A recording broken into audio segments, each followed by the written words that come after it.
Norma itu bagi beberapa bagian. Yang pertama, norma agama, norma kesusilaan, norma kesopanan, dan norma hukum. Jadi norma agama yaitu ketentuan hidup manusia yang bersumber dari ketuhanan yang Maha Esa. Jadi setiap negara di Indonesia ini kan bukan hanya agama Islam, tetapi ada berbagai macam agama.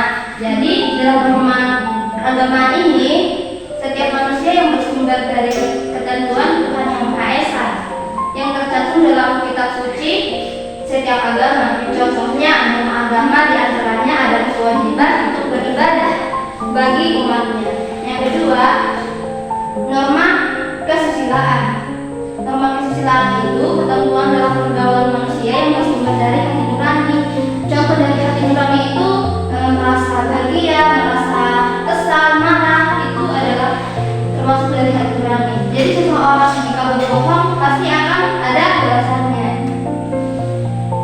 Ketiga, norma hukum. Norma hukum itu di Indonesia kan Indonesia ini kan termasuk negara hukum. Jadi jika seseorang melakukan pencurian atau membunuh seseorang, pasti akan ada hukuman yang berlangsung menurut undang-undang dan peraturan negara tersebut.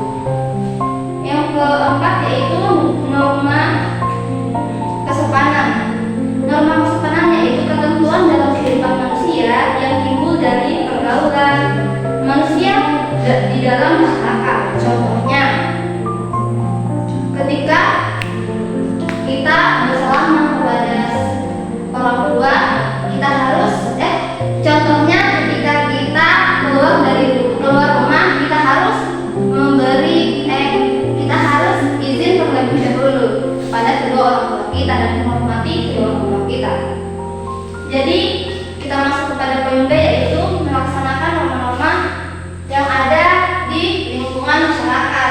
Lingkungan masyarakat itu ada dua, lingkungan keluarga dan lingkungan sekolah. Yang pertama, di lingkungan keluarga kita itu harus menjaga kebersihan, bangun pagi, membantu orang tua, mengerjakan pekerjaan rumah. Itu adalah salah satu contoh dari lingkungan keluarga.